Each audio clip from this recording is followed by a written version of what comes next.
بسم اللہ الرحمن الرحیم۔ روزے کی حالت میں معدے کے ٹیسٹ کے لیے حلق میں نلکی ڈالنا کیا اس سے روزہ ٹوٹ جاتا ہے؟ کیا جواب ہے اس کا؟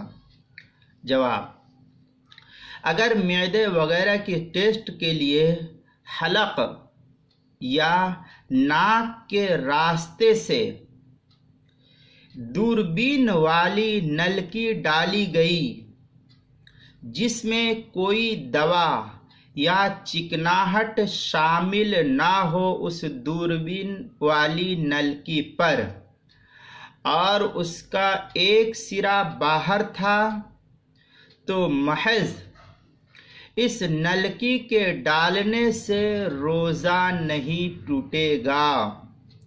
لیکن اگر نلکی کے ساتھ کوئی اور مادہ بھی شامل ہے تو اس کے اندر داخل ہونے سے روزہ ٹوٹ جائے گا، اور اس مسئلے کو بڑی تفصیل کے ساتھ علامہ ڈاکٹر احمد محمد الخلیل نے نقل کیا ہے مفترات الصیام المعاصرہ کے تحت، صفحہ نمبر 45 سے صفحہ نمبر 52 تک بڑی تفصیلی بحث وہاں کی گئی ہے، وہاں دیکھ سکتے ہیں۔